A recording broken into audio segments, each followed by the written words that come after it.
Okay, everyone, welcome to our last of our Wednesday evening BIPS webinars for the year 2022. This is the right place. You come to the right place, the Economic and Cultural Renaissance at Kartid, Herat, with Dr. Shivan Mahendrarajah of the University of St. Andrews. I'm very pleased that Shivan has agreed to give this talk. He's a research fellow at the School of History at the University of St. Andrews in Scotland. He was educated at Columbia University and earned his PhD in Middle Eastern and Islamic history at the University of Cambridge. He is the author of a number of peer-reviewed articles on subjects such as Islamic history, Sufism, Wahhabism, Iran, Afghanistan, Mongols, and Tamerlane, and on counterinsurgency theory and practice, on al-Qaeda and the Taliban movements of both Afghanistan and Pakistan. He has to date 2 monographs in print, the first of which was published by Cambridge University Press, 2021, and this was The Sufi Saint of Jam, History, Religion, and Politics of a Sunni Shrine in Shi'i Iran. And the latter, about which we're going to hear a little bit today, is A History of Herat from Chingiz Khan to Tamerlane, published by the Edinburgh University Press in 2022. And with that, I'm going to put myself on mute and stop the video and give the floor, as it were, over to Shivan. Shivan, the floor, as it were, is yours. Okay. All right. Okay. So thank you, Andrew, for the introduction, and my warm thanks to BIPS and to Sylvia. And Sylvia, thank you for saving me just now. And Imogen Edwards, Andrew Newman, and BIPS President Charles Melville for inviting me to this webinar and for making the logistical and publicity arrangements. Just as an FYI, as some of you know, when you have to give a presentation, that's the day you wake up with the coffees and the sneezes. And in my case, I woke up with some coffee, so if my voice breaks a bit, I apologize. So, now, okay, let's see if you get the next screen up. Okay. These are genealogies that are in the back of my History of Herat. Now, as the slide shows, there are genealogies of the Kart dynasty of Herat, and there's also the genealogy of some Sufis who married with them. The focus of this talk is about how Herat was resurrected, so to speak, after having been ruined by the Mongols. So the bulk of this talk will be on my recently published book that Andrew introduced, which is A History of Herat from Chingiz Khan to Tamerlane. However, during this period in question, that is from around 1220 to, well, 1250 to 1381, there were, apart from the Mongols and different Chinggisid factions, those are the children heirs of Chingiz Khan, there were 2 major blocks that were involved in the politics of Herat and Khorasan. One of the 2 groups is the Kart dynasty of Herat. The Kartids, they originally came from the mountainous Gur region of eastern Iran in what is now called what is called Afghanistan. They were brought over to Herat in 1251 by the Mongols and installed as their proxy. The second group are the Sufi sheikhs of Jam. They are in Tarbate Jam in Iran. Now, this Jam is not to be confused, as often happens, with the Jam in modern Afghanistan. So this slide here shows the 2 genealogies, and they are in the appendix to the History of Herat. And it shows how the Kartid kings of Herat and the Sufis of Tarbate Jam married each other. The Jami Sufis were a very powerful religious bloc, and they influenced the politics of Herat and its surroundings. Now, this is also a bit of a plug for both books. I have told the stories of the Jamis in the first book, the Sufi Saint of Jam. It's about them and their shrine complex. The story of the Kartids and Herat is in the second book. However, the 2 books are very closely connected, so please go ahead and buy both books. The History of Herat has multiple cross-references in the Sufi Saint of Jam to the Sufi Saint of Jam, because I didn't want to repeat some of the information that's in the Sufi Saint of Jam in the History of Herat. Now, the Kartids, one of the reasons I split the 2 books is that The Kartids were eliminated by Tamerlane, or Timur, as he is known. But the Jami Sufis continue to thrive under Tamerlane. They are actually a living tradition. They continue now almost 900 years in existence. They are still quite active in Iran. Now, the Jami Sufis, even though they were allied with the Kartids and had married with the Kartids, they secretly worked with Timur to help him capture Herat. They did this to save the city, but also to guarantee for themselves survival, political survival, as well as economic rewards. So much of the story will be, as I mentioned, on the history of, from the history of Herat. But for those who are interested and want to read, you need to also have the first book, so can refer back to some of the characters and some of the events, as well as the genealogies of the Sufi saints that are in that book. This is their shrine. The Sunni shrine in Jam continues, like I said, to thrive. Now, as you may have guessed from this comment earlier about how the Sufis of Jam worked with Tamerlane secretly, the politics of Herat were very complex. Political and the military histories of this period run roughly from about 1220 to 1381. 1220 is around when the Mongols started to invade, to 1381 when Tamerlane invaded. This period consumes very much, almost all of the medieval history of Herat. The Tarikh-i Herat by Saif al-Harbi, which ends around 1322 with his death. So the political and military history is a lot, and I can't get into it here because it's not easy to summarize that much. Plus, a lot of it is frightfully boring. So first, I should geographically situate Herat in this story. The map that you see is found in the book. On the eve of the Mongol invasions of Iran in 1220, the ancient Iranian province of Khurasan was divided into 4 administrative regions, or quarters, as they were called at the time. That was the language they used, rob, from the Arabic. Clockwise, you have Marv, Balkh, Herat, and Nishapur. Now, each of the 4 cities of the 4 quarters of Khorasan were located in oases, with both overground or underground, with overground and or underground water resources.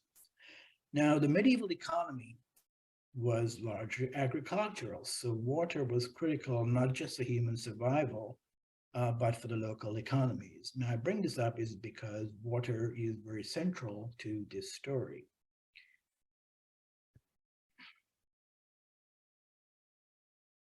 Herat, this map is also in the book, and it might sort of give you a better idea of where everything is situated, not just the city of Herat, but where everything stands in terms of Central Asia, India, and other parts of Iran. Herat, as you can see, sits on the eastern edge of the Iranian plateau. To Herat's east, southeast, and northeast are found mountains, including the Hindu Kush. Now, this is clear from this map, where you can see more of the waterways and the water bodies, which are identified here. One of the very big ones is like Lake Sistan, just west of Zoranj, as you can see. And the Hari Road is a big one, the Herat River, which runs just below Herat city. Now, the surroundings of Herat, the city, include hundreds, probably thousands of farmlands, hectares of farmlands and pastures. It's actually a very lush area because of the Herat River Valley. And so if you move along east of Herat or through the Herat River Valley, you will find lots of settlements and farmlands as well. Now, I'm just, okay. Now, when the Mongols invaded, the four cities that I had mentioned, Balkh, Herat, Marv, and Nishapur, were very well populated and thriving. The Mongols crossed the Oxus into Iran in late 1220. First for reconnaissance, then in pursuit of the Shah, who had offended Chingiz Khan.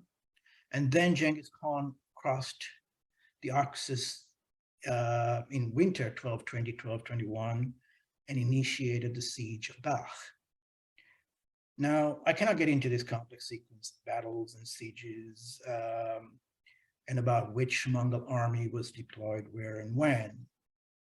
The history of Herat, my history of Herat, includes the chronology of the Mongol invasions and the sequences of battles and sieges in places like Marv, Herat, Balkh, Nishapur, Bamiyan, and Parvan. This slide here is just one page from this multi-page chronology.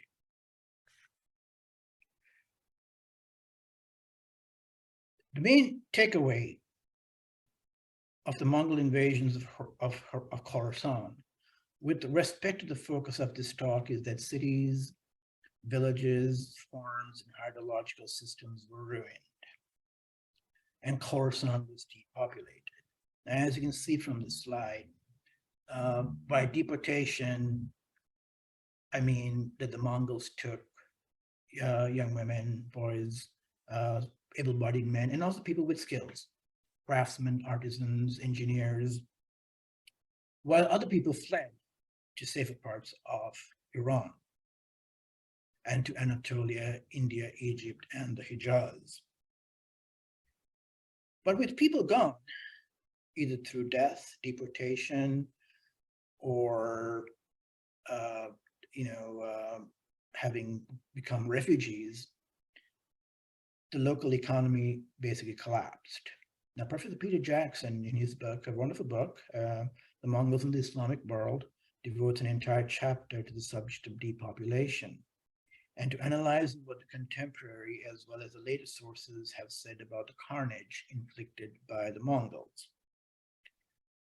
Some of what has been written by Persian and Arabic writers on the Mongols is exaggerated, and Professor Jackson does a very good job of analyzing this.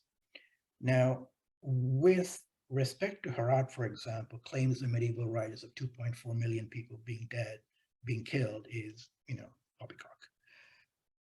But there was a brain drain, as you can see from this slide, and hydrological systems are very important. Waterways, dams, sluices, timers, etc., were either wrecked or they fell into disrepair when engineers and the water managers, Mirab, fled or were deported because they're also technicians and engineers. And so hundreds of thousands of acres of land fell fallow and social and economic activities declined. Oops, sorry, shouldn't have jumped ahead. Now, the slide summarizes some of this stuff, but irrespective of how many people were killed or deported, we can be sure that the social and economic harms inflicted on Khorasan were catastrophic. But with respect to some of these numbers about people being killed, it's really good for people to keep in mind is that people didn't just stand around waiting to be captured by the Mongols and to be killed. The history of the Jami, Sufis, for example, makes clear that the Sufi community, knowing that the Mongols were coming into town, they fled. Almost the entire community fled up to the Binalug Mountains near Mashhad. And there's a very good description of that in the original histories as well as in my work.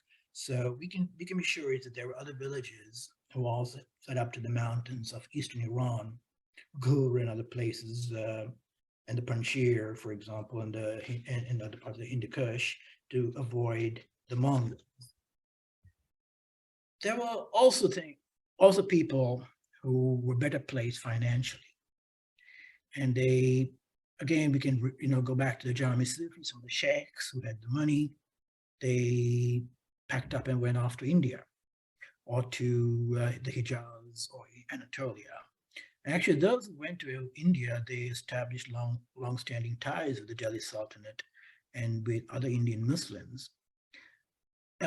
Lastly, Herat's hydrological network, which is, as you can see, waterways and dams and such, they're mostly above ground. Now, this is fortunate because above ground waterways, which is basically a channel, a river, these are much easier to repair than the underground waterways. And by underground waterways, I mean what we call in Arabic the qanat, or in Persian, the Kartids. This is a sketch map of Herat by Oscar von Niedermeyer. It was published in 1915. He visited a little bit earlier. Now, this map is illustrative only, just so as to make certain points, and you can see some of the points are in the text on the left, which I will not read out to you. I like Niedermeyer. I use Niedermeyer's map is because his eye was quite keen.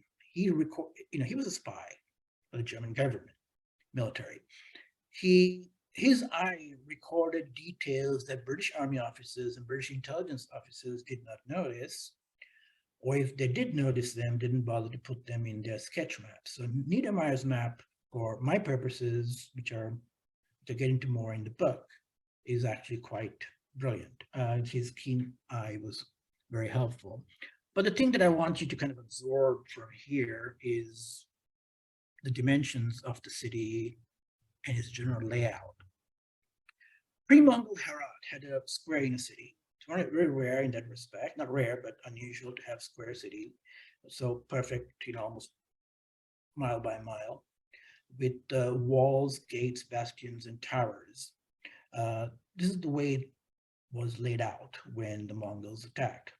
However, outside the square walled city lay what we today would call suburbs. Now, exactly how big the suburbs were on the eve of the Mongol conquest, or how large the population, these are debatable. The suburbs had many graveyards, Sufi shrines, homes, gardens, madrasas, kanakas, bazaars, mosques, the whole works. So it was in many ways, Herat was in many ways a very big city, not just at 1 mile by 1 mile square inner city. But that inner city was the political and economic heart of the city of Herat. Now, this is the same map, but I have circled the locations of the city gates and the corner bastions. Kartid Herat, we know, had 5 gates, but pre-Mongol Herat probably had just 4 gates. But it's important to keep in mind that defensive circumvallations and castles had postern gates. These are small side gates.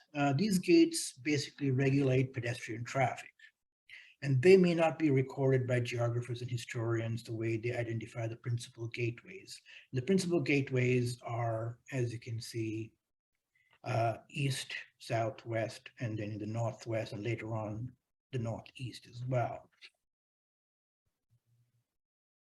And these postern gates, I mean, anyone who's been to a castle or even a Cambridge College has probably passed through seeing a postern gate.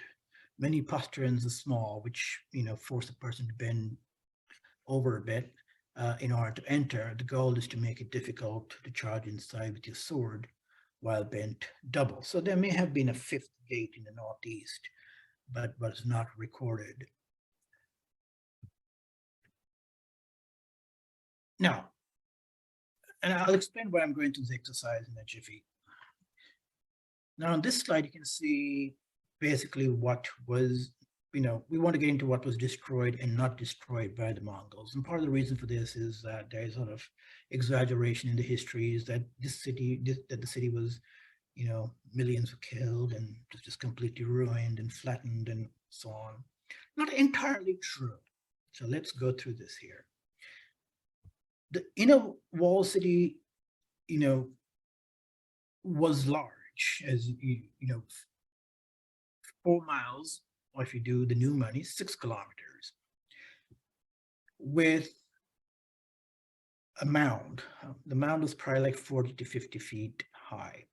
And on top of this mound or embankment is what you will find the city walls. And the bastions are on the corners. They hold up the walls as well as support the embankment. And there are towers built on the walls as well. Those are defensive towers where they fire the arrows and the crossbows from there. Once the Mongols took the city of Herat, the Mongol commander ordered breaches struck in the walls at strategic points, and for all of the gates to be extracted, and for sections of the trench, which runs around the city as well, to be filled in. And for the merlons, and that's why this little thing on the side here shows you what the merlons and the crenelles are, and the parapet wall. For those to be broken. Now, this is also what Tamerlane did. And there's a very good explanation in the history on Tamerlane that says how he did it, and also about the Mongol commander. So this is what you would, in today's military language, you would call standard operating procedure. No medieval, military commander would have done it differently, because there was no need to flatten everything in Herat. There's a practical reason for this. It's not easy to do this when you're dealing with miles of walls, some of them 30 and 40 and 50 feet high, and you don't have bulldozers and tanks. So humans and draft animals had to do the heavy work of pulling down towers. So this was an expedient way to go about it. So it was not necessary to flatten everything. And I have drawn the arrows in here to show you that once the gates are removed and the sections of the trench are filled in, it's easy for the army to go back in if they want to go in. But the reason why I went through this exercise is because the second reason is if somebody decided to rebuild the city and to repopulate it, the process is easier to reverse than if the city had been completely flattened. Like a city like Nishapur, for example, when it was destroyed by earthquake, for example, a new one was rebuilt next to it. So Herat was rebuilt on top of what already existed or renovations of existing. We will get to that in a second. The citadel suffered the same fate as the city's defensive circumvallations. However, many city buildings inside the square survived. The most famous survivor from Herat is its famous Friday mosque, the Masjid-i-Jami. And today it's well over 800 years old. And even then, at the time the Mongols invaded 1222, took Herat 1222, it was quite famous even then because of its architecture and the size. The image that you see is, of course, the more modern one, taken a couple of years ago when I was last in Herat. This is the Mongol era mosque, but of course, with plenty of renovations. It was dilapidated for about 100 years after the Mongols captured Herat. So I went through this to show you that once the Mongols were done and gone, they technically didn't leave very far. Although Herat was depopulated, a stump of the citadel survived. Major and minor buildings survived inside the square, and stumps of the city's circumvallations, the mound, etc., survived, but the gates were not there. Gates were gone. 30 years after the Mongols got done, pillaging and killing in Herat, the Mongols decided to repopulate Herat and to allow some rebuilding, but not full-scale rebuilding.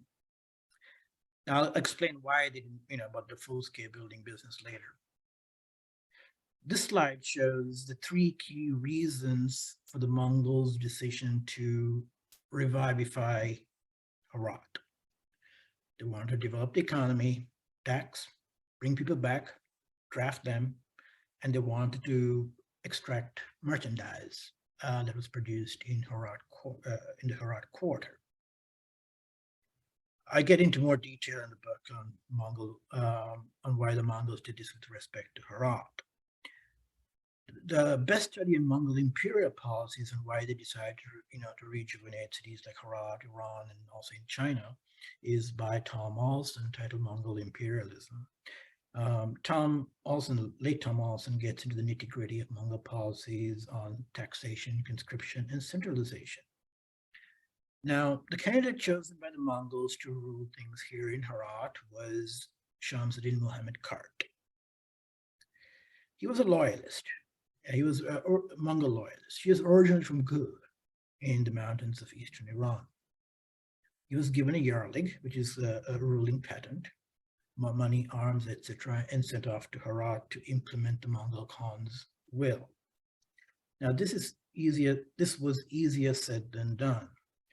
Shamsuddin Kart had to fight or negotiate with petty lords as well as with other Chinghisid stakeholders. Now, these Chinghisid stakeholders being other children of Chingiz Khan and their offshoot.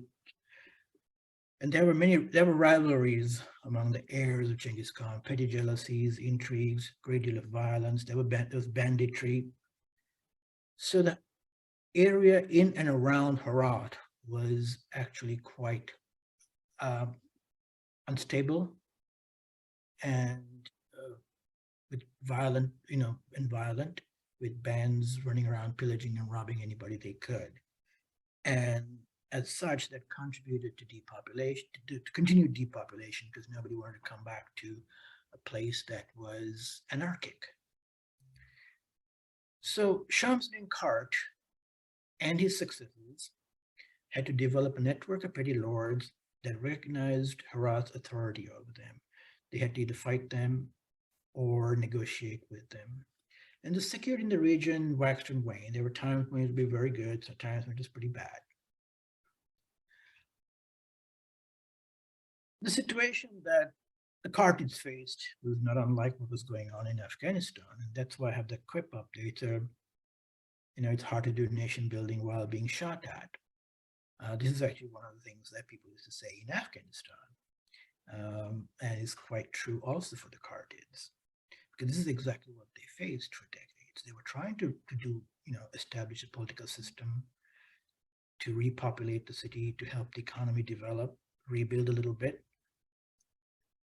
But they had to deal with a lot of violent actors and factions and armed groups running around them.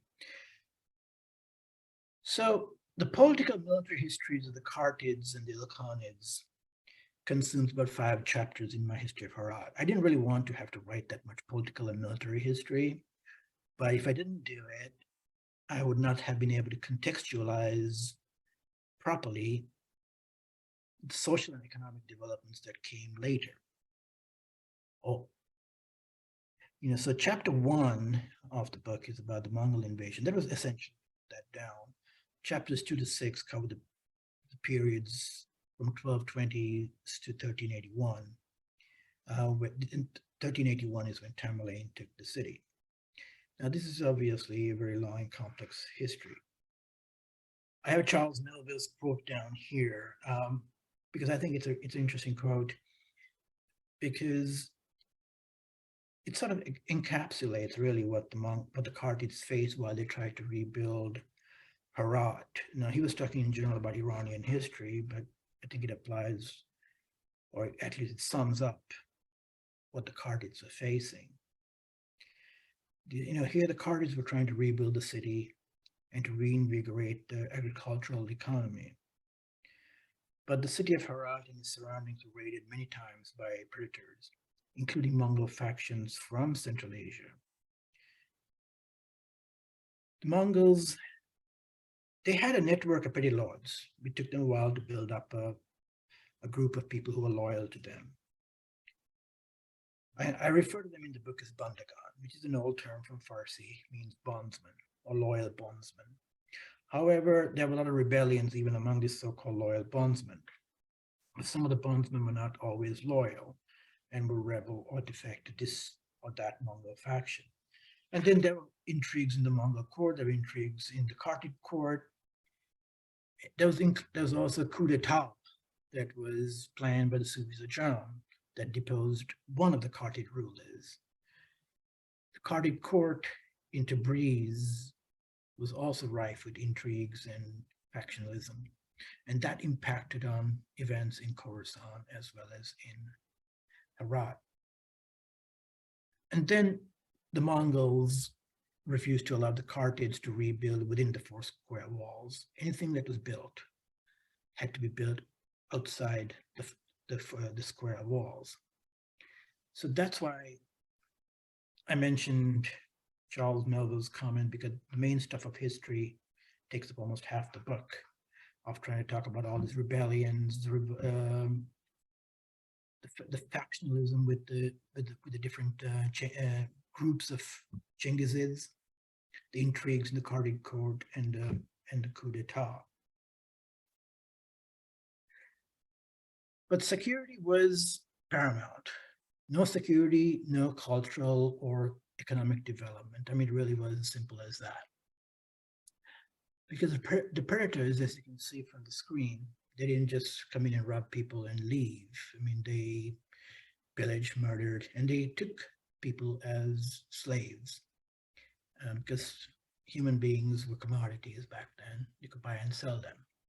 And so nobody would want to come live in a part of Khorasan or in Herat if they were at risk of being raped, pillaged, murdered, or enslaved. So the Kartids had to provide security in and around the city of Herat. Highways and byways had to be safe for travelers and those traders who wanted to bring in merchandise, but also for the transportation of produce from farms, and also for nomads who might want to come in and trade meat, milk for cereals. Now, there was economic progress in and around Herat between 1251 and 1300. The city had regained some residents, but it's not really clear where the population stood around 1300. There were censuses taken, but only the details of one Mongol census were published.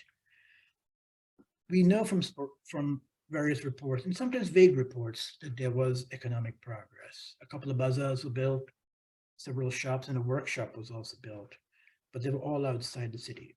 All bazaars that were inside the cities just stayed in ruins up until about 1300. Now this changed in 1300, and this is because the reigning Kartid ruler was very strong-headed. He defied the Mongols, even though they had said you can't do any construction inside the city, and most of all, you couldn't rebuild defenses. He went ahead and did it anyway. So he started rebuilding the city's defenses. The citadel, which is what we today call the Kila-e-Ikhtiyar-e-Din, was rebuilt. The city walls, gates, bastions, etc. were all rebuilt. The descriptions and narratives in Saif al-Harbi's History of Herat, the Tarikh-e Herat, which terminates around 1322, shows that the Herat's defenses were very strong and imposing. This is Kila-e-Ikhtiyar-e-Din citadel. It's shining now and looks really beautiful from recent renovations. I think I took these pictures in 2019, last time I was there. It is not reflective, of course, of the Kartid period citadel, but the photos show how the citadel imposes over the city. You can even see them on the picture on the left. You can see the Masjid-e-Jami in the far background. Unfortunately, some of the best photos that I have of Herat are on a hard disk that's not with me. If not, I'd show you something a bit more helpful. Anyway, this is another illustrative slide. It just shows an assortment of archaeological sites from Rick Ball's fine book. But all of these sites are not necessarily military. They include mosques, shrines, etc. But note how they concentrate in and around human settlements. And that's really one of the things I want as a takeaway from this. Forts and garrisons were essential to protect villages, grain silos, settlements, and hydrological systems, and the roads, whether they're minor roads or major roads. The Kartids basically had to do the same thing in and around. This is actually taken from the Timurid period. Same thing around Herat. Now it's key to understand the Kartids did not have the money to engage in large-scale nation-building projects throughout their domains. And these domains stretch from west of Herat, south, east, and northwards. So this is why they needed this network of local amirs or bandagan, however you want to call them, who would protect a particular locality. Now, we don't know exactly what their contracts were between the Kart rulers in Herat and the say Bandagan in Kandahar or in Balkh or somewhere in Bamiyan, wherever it might be. We don't know exactly what their agreements were, but the Bandagan probably just kicked back some of the taxes that they collected. In exchange, the Kartids would send in their army to help them. And the army by the 1300s was quite formidable. And they were actually very adept at both, not just warfare, but also in defense in terms of sieges and counter siege as well. And so they would provide protection to their loyal allies while going off and beating up anybody who was disloyal.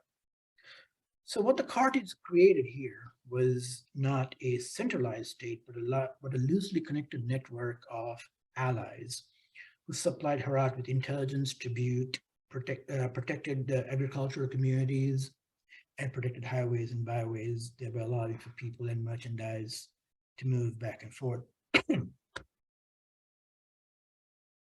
I have, by the way, focused more in this book on trade along the routes to the south of Herat.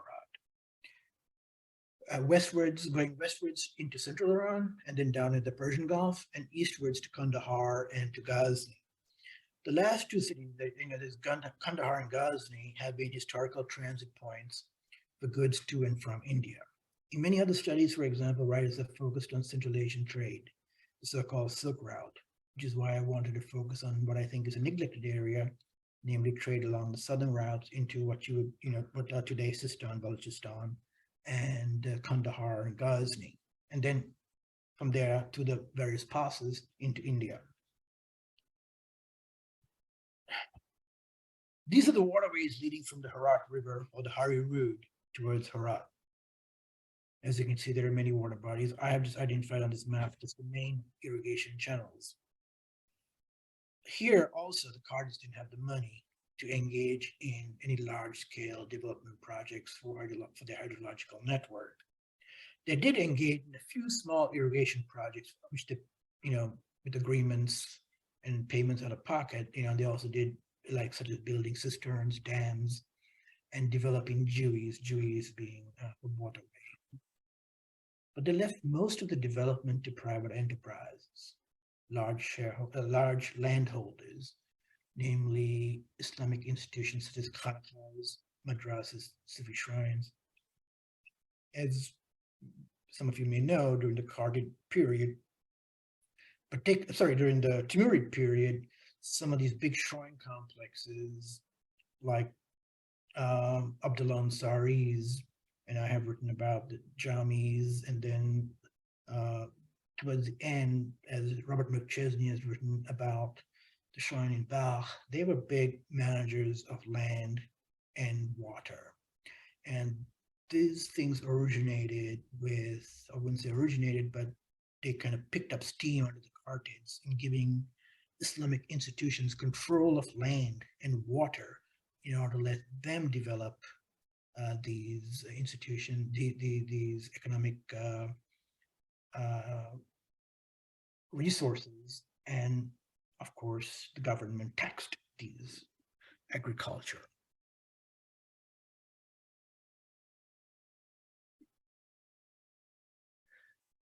So the Kartids funded and developed or repaired a number of khanaqahs, madrasas, Sufi shrines. They renovated Herat's Friday Mosque. They built other mosques. And sorry, I hope I'm not running out. Okay. I'll be wrapping up in a second. So they built mosques. They kept the 7 graveyards of Herat clean and manicured, and they rebuilt bazaars and caravansarays. Unfortunately, what we don't know is how they taxed commerce, at what rates, and what tolls they collected at bridges and city gates. Under the Timurids, for example, we know what the trade taxes were, what was sold in the bazaar, what came into the city. They applied the tamga tax on it. But for the Kartids, we don't know, but it is common practice to tax goods coming into the city. So we can assume, but we cannot prove that they did so. oops, sorry. Okay. This is an appendix from the history of Herat. It's just one page of many. This is a list of the structures that the Kartids either built or rebuilt. By rebuilt, I mean buildings that had survived the Mongols but were in bad shape. As you can see, some of these things like cisterns, bazaars, and of course seminaries, meaning the madrasas and the masjid-i-jami. I try to give as much information and cross-references as is possible. So I need to wrap up. Once security returned to Herat and its surroundings, social and economic progress followed. There has been much written about Timurid Herat, about how Herat was a splendid place, and allowed artists like Bazaars to thrive, and for poets like Nuruddin Abdurrahman Jami to flourish, and how Herat was an epicenter of Naqshbandi Sufism. All true. But credit should be given to the Kartids for helping to revive Herat. I mean, it took them almost 130 years of rule, during which they faced many obstacles. Herat was slowly rebuilt. Its agricultural and manufacturing economy is about to revive. The Kartids also revived or created Islamic posts like the Shaykh al-Islam, the Sadr, and the Sadr al-Sharia. The market inspector was also employed. All of this to institute Islamic laws and to allow to regulate practices in the bazaars and to provide religious guidance to Heratis. There are some manshurs or decrees and such, which I also refer to in the book, but can't really get into here, of course. So anyway, these offices, especially the Sadr and the Shaykh al-Islam, were continued by the Timurids. Sadr became a powerful post in the Timurid Empire, and later under the Safavids. Shaykh al-Islam, an office that originated near Balkh before the Mongols, spread to India, China, the Arab world, and the Ottoman Empire. Kartid's role in preserving cultural institutions like that of the Shaykh al-Islam and proliferating institutions like that of the Sadr are not negligible. Lastly, credit must also go to the Sufis Ajam for negotiating with Tamerlane a soft landing for Herat. And the soft landing meaning Herat really wasn't ruined by Tamerlane. It is actually a very relatively peaceful surrender. The last Kartid ruler was determined to fight Tamerlane, which would have led to the ruin and depopulation of Herat, which is why the Sufis, Ajam, and other ulama and so on had a deal, so to speak, with Tamerlane. Compared to, Tamerlane, Chingiz Khan was actually quite a reasonable fellow. Timur enjoyed inflicting violence and mayhem for the sake of violence and mayhem. I think you all heard about how he built pyramids of skulls and did all sorts of horrible things.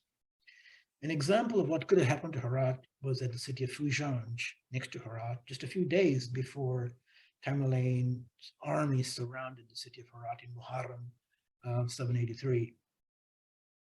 There was a great loss of life and damage at Fujanj. And if Herat had fought Tamerlane just as fiercely as Fujanj did, and other cities did later, like Isfahan most famously, the Herat story might have ended very differently. Thank you very much. Sorry if I went a bit over time. Not a problem at all. Thank you very much. That was really terrific. I'm taking my own question has to do with continuity of people's, elites whom I imagine you can track over this period. Now, you've talked about the Sufis of Jum and such in the Sufi order. Right. I wonder if there are other, possibly by tracing families who before, during, and after the Mongol invasions and such, was there some continuity there, father, son, grandson, and such, who were in service, any sort of administrative roles or landowners, any continuity or any great changes in names of people or numbers of holdings, that sort of thing? Yeah, actually, it's a good question, Andrew. Did I mute myself by mistake? No, I didn't. Okay, good. I do a lot of stupid things at times with technology. So anyway, all right. So actually, the continuity is a very good point, because as I'm sure you may be knowing, what's his name, Taftazani family. Sadruddin Taftazani was Sheikh al-Islam under the Kartids. And his heirs held that post right through to the end of the Sunni period in Herat's history. In fact, the last Taftazani was executed by Shah Ismail I. I think if the report is true, he was burned alive in the Bazaar in Herat for refusing to accept Shiism. And that was 1506. So that one family held the post of Sheikh al-Islam of Herat for 150 odd years. The other one are the Imami family. They were the chief justices of Herat, again from like around the 1350s till the end of the Sunni period of Herat history. That was one family throughout the entire Timurid period. In the last couple of decades of the Kartid period, they held it. So those two very important jobs. And so that too is, I really think is a good credit to what the Kartids did. Land holdings is a bit tough because, as you know, with waqfs and so on, you're not supposed to be, they're perpetual, but next ruler comes in and he just takes it away. And this did happen, for example, with the cities of Jam. They had a lot of stuff. Then they owned a great deal of land. I've actually seen some of these documents, but then the Safavids come around and say, well, it's a Sunni shrine, so bye-bye, you lose out. So no, it's not been, and record keeping has really been abysmal, as you know, in the Persianate world. I mean, I think unless one is lucky enough to be working on the Ottoman archives these days, it's very hard to be able to document if somebody held on to something. But some of these shrines did thrive right in through like the 1500s. Okay. All right. Thank you very much. We've run over time for such an interesting talk. Thank you so very much. Thank you. Oh, it's been a wonderful pleasure, and it's a period about which we don't know terribly much, and offers a bit of a revision to our understanding of this very important bridge period that bridges the period between the Mongols and the Timurids as well. So thanks very much. Appreciate it. Thank you. Everybody, thank you very much. And we look forward to, everybody having a holiday, if you get an upcoming holiday, a break, and then we look forward to seeing as many people as possible for our 2023 January talk, an announcement of which preceded this talk and will go out again out via our various social media platforms and announcements. So thank you, everybody, and may I wish you a good, pleasant of the evening. Thank you very much, everybody. Thank you. Bye.